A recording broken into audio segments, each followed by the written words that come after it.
노도부대 포병 제2사단 이야기 18 제17연대 이야기 6 6.25 전쟁 발발과 옹진반도 전투 6번째 옹진반도 서부전선에서 제17연대 제1대대와 제2대대가 사고탕을 통해 필사에 탈출을 하고 있을 때 동부지역의 제3대대와 연대본부도 북포항을 향해 퇴각을 하고 있었습니다. 강령에서 나고병을 수습한 제3대대는 죽교리와 중기동을 연결하는 선에 급현 저지진지를 편성하였으며 공병대는 북한군 전차가 우회하기 어려운 조천교를 폭파시켰습니다. 그리고 백이념 연대장은 대전차포 내문과 최소한의 운영 병력을 제외한 나머지 병력을 제3대대장 오익경소령의 지휘하에 일시적으로 넘기고 연대장은 스스로 대전차포와 함께 강령에 남아서 후퇴하는 나고병을 수습하려고 했습니다. 연대장은 최후까지 남아서 적을 저지하고 죽기를 각오했던 것입니다. 북한군이 강령을 점령한 후 남진을 계속하고 있을 때 강령강 제방에 배치된 대전차포 중대는 근거리 사격을 퍼부어 북한군 자주포 4대와 장갑차 2대를 파괴했습니다. 하지만 이는 무한궤도와 보기륜을 파손하여 자주포와 장갑차의 기동력을 일시적으로 상실하게 한 정도였습니다. 이에 적 전차를 제압할 수 없다고 판단하고 대전차포도 중기동으로 철수하였습니다. 6월 25일 오후 4시에 백인엽 연대장은 중기동을 방어함으로써 북포항의 안전을 확보하려고 결심했습니다. 그 이유는 육군본부에서 철수를 위해 보낸 LST 상륙함이 곧 도착한다는 연락을 받았기 때문이었습니다. 그래서 일부 병력을 북포항으로 보내고 나머지 병력으로 중기동 방어선을 지키면서 북한군의 야간 기습을 막기 위해 포병들은 다음날 아침이 될 때까지 사격을 계속하도록 했습니다. 또한 북포항에 있는 비어있는 트럭을 중기동 쪽으로 올 땐 전조등을 켜고 북포항으로 돌아갈 때는 전조등을 꺼서 마치 증원군이 북포항에서 계속 오는 듯한 모습을 보여주는 기만작전을 실시했습니다. 이 같은 작전이 먹혔는지 다행히 북한군은 그 밤에 속도감 있게 밀고 내려오지 않았습니다. 그날 밤 북한군이 내려오지 않은 이유 중에는 적들이 옹진반도 점령에 큰 어려움이 없다고 판단했기 때문이기도 했습니다.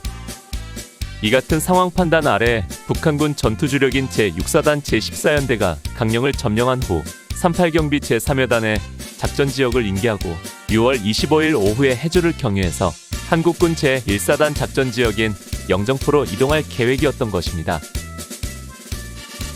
6월 25일 밤 11시 30분 대한민국 해군 전차 상륙함인 LST-801 천안함이 북포항에 접안하였습니다. 함장인 김옥경 대위가 백이념 연대장을 찾아와서 6월 26일 아침 8시가 되면 썰물 때문에 배가 못 떠나니까 그 전에 모두 탑승해 달라는 요청을 했습니다. 이에 연대장은 6월 26일 일출 시까지 승선을 완료하겠다고 했습니다. 6월 26일 0시 30분에 중기동 전선으로 돌아온 연대장은 제3대대와 포병대대에게 철수 명령을 내렸습니다. 적이 눈치채고 야간 기습이라도 하면 곤란하므로 한 개 중대씩 은밀하게 실시하도록 했습니다. 철수는 01시부터 시작해서 오전 5시경에는 방어선에 제3대대 제11중대와 포병대대 1개 포대와 대전차포 중대만이 남고 다른 병력들은 탑승을 완료했습니다. 오전 5시에 북한군이 포격과 함께 공격을 개시하였고 연대장은 마지막으로 남아있던 제3대대 제11중대를 철수시키면서 야포와 대전차포로 사격을 지속하였으나 북한군이 화망을 돌파하고 오전 6시에 중기동 앞 하천까지 도달했습니다. 그러나 교량은 이미 폭파된 후였고 북한군이 현지 주민까지 동원해서 다리를 복구하기 시작했습니다. 그 틈을 타서 나머지 부대도 북포항으로 철수하면서 대전차포 2문을 북포항 진입로 근처에 매복시켰습니다. 오전 8시 썰물이 진행되는 바람에 LST-801함은 북포항에서 5km 떨어진 바다로 이동하여 정박한 후 탑재한 보트와 주변의 어선을 이용하여 병력을 실어 날랐습니다. 본래 2척의 LST가 북포항으로 오기로 되어 있었으나 한 척만 정시에 도착하였고 이로 인한 수송선 부족과 썰물로 인한 직접 접안 불가 등으로 인해 탑재 불가능한 모든 장비와 물자는 소각하거나 바닷속에 밀어 넣어야 했습니다. 오전 9시 30분 북한군은 교량 복구를 마치고 중기동에 진입해서 점령을 완료한 뒤 부포항으로 진격하기 시작했습니다. 이때 미리 매복해놓은 대전차포로 자주포 이문의 측면을 공격해서 일시적으로 정지시켰습니다. 이러는 동안 백인엽 연대장은 부포항에 가서 남아있는 100여 명의 병력으로 하여금 부두에 정렬한 야포와 대전차포를 분해해서 바다에 던진 후 철수하라는 명령을 내리고, 뒤늦게 도착한 LST 한 척은 부연대장인 김희준 중령이 탑승해서 사고 쪽에 철수를 지원하도록 했습니다. 그러나 앞서 살펴본 것처럼 사고 방면에서는 이 배를 적선으로 오인하여 신호를 보내지 않으므로 결국은 헛걸음하고 말았습니다.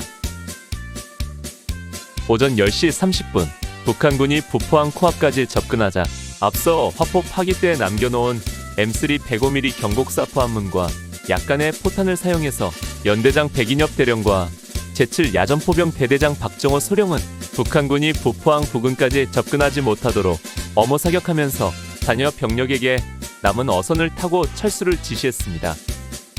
오전 11시 모든 병력의 승선이 완료된 것을 확인하고 LST-80이람을 출항시킨 뒤 백인엽 연대장은 포탄을 다 쏘고 곡사포를 물속으로 밀어 넣은 후 스스로 자결을 시도했습니다. 군인으로서 옹진반도 수호를 하지 못하고 침탈당한 것에 대한 책임을 지려는 것이었습니다.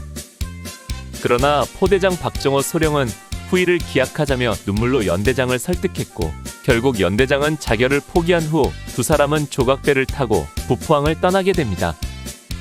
이렇게 26일 오후 2시에 조각배를 타고 부포항을 떠나 표류하던 백인엽 연대장과 포병 대대장 박정호 소령은 어선에 구조된 후 오후 7시에 연평도에 도착했습니다.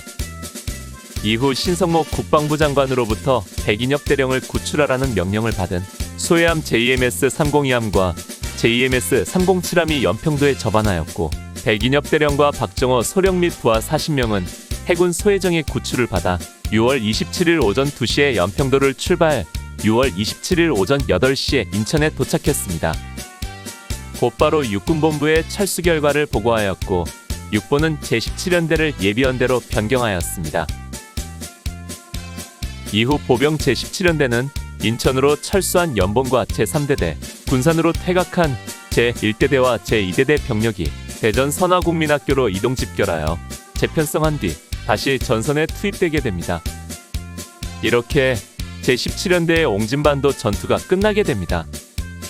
엄청난 전력의 차이와 초기 대응의 미숙 등을 생각하면 나름대로 선방했고, 또 철수 과정에서 여러 어려움이 있었지만 그래도 부대 자체가 와해되지 않고 철수했다는 것은 큰 의미가 있다고 할 것입니다. 그러나 제17연대의 피해 역시 적지 않아서 113명이 전사했고 371명이 부상했으며 64명이 실종되는 피해를 입었습니다. 오늘 추억여행에 함께 해주셔서 감사합니다. 다음 이야기를 기대해주시고 구독과 좋아요 부탁드립니다. 항백